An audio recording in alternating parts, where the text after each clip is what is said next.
श्रीमद् भगवद गीता अध्याय 2 22वां श्लोक।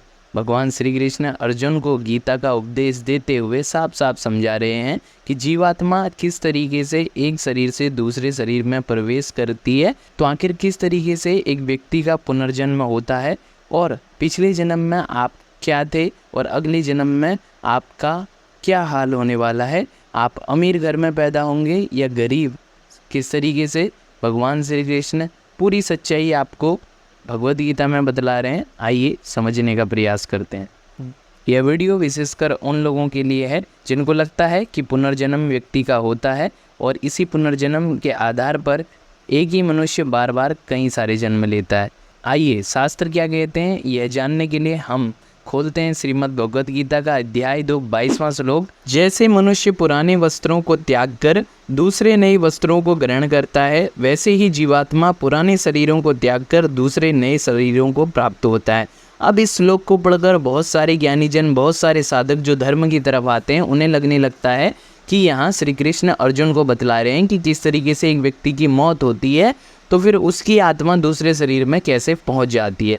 लेकिन वास्तव में श्री कृष्ण क्या कहना चाह रहे हैं हम समझने का प्रयास नहीं करते। भगवान श्री कृष्ण अर्जुन को कह रहे हैं कि जीवात्मा पुराने शरीरों को त्याग कर दूसरे नए शरीरों को प्राप्त होता है। जीवात्मा क्या है ये हमें समझना होगा, तभी हम समझ पाएंगे आखिर श्री कृष्ण क्या कहना चाह रहे हैं। देखिए यहाँ पर बात आत्मा की नहीं हो रही है, बात हो रही है जीवात्मा की। और जीवात्मा माने अहम भाव, अहम वृत्ति। हम सभी के अंदर एक अहम टेंडेंसी होती है, यानी कि एक मैं भाव होता है। चलिए आसानी से इसको समझते हैं। एक बच्चा पैदा होता है, उसके भीतर से पैदा होने के साथ ही मैं भाव होता है। वो मैं ये, मैं वो, बहुत सारी चीज़ें वो मैं जो करता रहता है। और यहाँ तक कि बड़े होने के बाद भी मृत्यु तक जो उसके अंदर ये अहम भाव होता है कि मेरा ये, मेरा वो, उसी को जीवात्मा कहा गया है। अब उसी अहम भाव की कई सारी वृत्तियाँ होती हैं उसके अंदर। हर इंसान के अंदर जो एक जीव या एक बच्चा जो पैदा होता है उसमें आप पाएंगे क्रोध होता है। पैदा होने के साथ ही पेट से ही उसके अंदर क्रोध होगा, लालच होता है, उसके अंदर वासनाएं होती हैं, उसके अंदर ईर्ष्या होती है, यानी कि जलन की भावना होती है। आप देखेंगे एक छोटा जो बच्चा होता है उसके अंदर ये सारी चीज़ें होंगी। उसको गुस्सा भी आता है, उसके अंदर जलन की भी भावना होती है। अब उसको कोई ये सारी चीज़ें सिखा नहीं रहा है, बल्कि पेट से ही उसके अंदर ये टेंडेंसी, ये वृत्तियाँ हैं। तो जो अहम भाव होता है, जो मैं भाव होता है, उसके अंदर ये सारी वृत्तियाँ होती हैं, काम, मद, मोह, ईर्ष्या, लोभ इत्यादि। और ये वृत्ति इंसान के अंदर जन्म के साथ ही आती है। आपको बाहर से कुछ करना नहीं पड़ता, किसी को सिखाना नहीं पड़ता कि जलन कैसे की जाए, क्रोध कैसे किया जाए, ऑटोमेटिक सभी में होता है। इसी तरीके से एक दूसरा इंसान जो बच्चा पैदा होता है उसके अंदर भी अहम भाव होता है। यानी कि ये जो अहम भाव है ये दुनिया में सभी के अंदर होता है। यानी कि दुनिया में जितने भी जीव पैदा हो रहे हैं, करोड़ों लोगों के अंदर अहम भाव मौजूद है।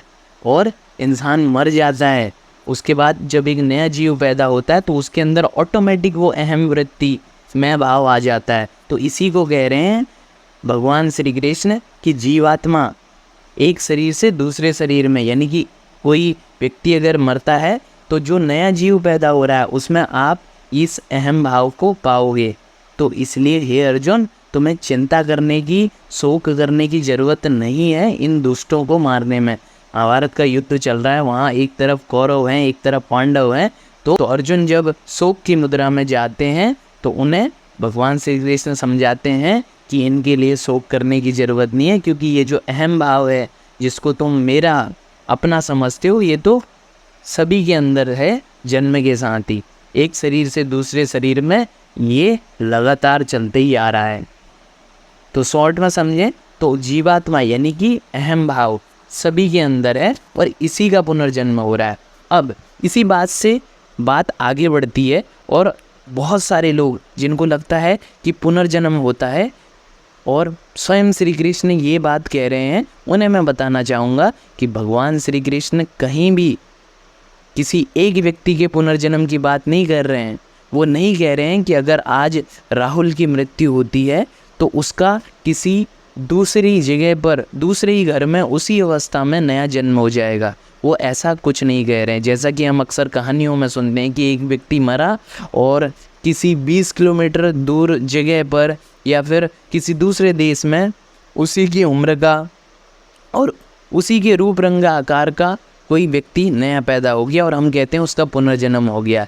ये सारी कहानियाँ बस अफवाह हैं, इनका शास्त्रों से कोई लेना देना नहीं। शास्त्र सीधा सीधा क्या कह रहे हैं? शास्त्र कह रहे हैं कि जीवात्मा का पुनर्जन्म होता है। कोई व्यक्ति काजू नाम का मर गया है, उसका दोबारा से किसी रूप में जन्म लेना संभव नहीं है। एक बार जो व्यक्ति मर जाता है, उसको जब जला दी जाती है उसकी बॉडी, तो वो मिट्टी हो जाता है। अब मिट्टी का पुनर्जन्म अगर वाकई होना है तो फिर मिट्टी से एक नया शरीर, एक नया बच्चा पैदा होगा। कोई एक व्यक्ति जो 50 साल का है वो मर गया है, तो फिर उसकी मृत्यु के बाद वो कहीं और जगह 50 साल के रूप में या फिर उसी रूप रंग आकार में पैदा नहीं हो सकता। सीधा सीधा आपको समझना होगा। लेकिन हमने शास्त्रों को समझने में बड़ी गलती करी है और उसका दुष्परिणाम ये हुआ है कि भारत में लोगों को लगता है कि पुनर्जन्म होता है। उन्हें लगता है कि अगर हमारा कोई अपना चला गया है इस दुनिया को छोड़कर, तो उन्हें लगता है कि उसका कभी पुनर्जन्म होगा। लेकिन कड़वी और सच्ची बात यह है कि श्री कृष्ण ऐसा कुछ नहीं कह रहे हैं। श्री कृष्ण साफ साफ कह रहे हैं कि अहम वृत्ति का पुनर्जन्म होता है, किसी एक इंसान का नहीं। तो इस बात को समझने के बाद अगर कोई भी ज्ञानी व्यक्ति ये कहता है कि आपका पुनर्जन्म मैं बता दूंगा, पिछले जन्म में आप क्या थे वो सारी हिस्ट्री आपको बता दूंगा, भविष्य में आपका जन्म, अगला जन्म किस परिवार में होने वाला है ये भी मैं बता दूंगा, इस तरह की कहीं पर आप बातें सुनते हैं और कोई आपको लालच देता है इस तरह की जानकारियाँ देने के बदले आपसे पैसे लेने की कोशिश करता है, तो फिर आप ऐसे ठग से सावधान हो जाइए। शास्त्र क्या कहते हैं? शास्त्रों को पढ़िए, समझिए, आपको जीवन से जुड़ा बहुत सारा सच मालूम होगा। बहुत सारी मान्यताएं, जिस तरीके से आप आत्मा के नाम पर गलत जाने समझे बैठे हुए हैं, अभी बहुत सारी बातें हैं जो हम आगे शास्त्रों के आधार पर आपके समक्ष इस चैनल पर प्रस्तुत करने जा रहे हैं। बहरहाल इस वीडियो को देखने के बाद पुनर्जन्म की जो अवधारणा है उसका सच आपको मालूम हो गया होगा। इस वीडियो को देखने के बाद अगर आपका कोई प्रश्न है तो बेझिझक कमेंट सेक्शन में आप पूछिएगा। इसके अलावा कोई सवाल है, कोई राय है, तो आप हमें इस ईमेल आईडी पर भी शेयर कर सकते हैं।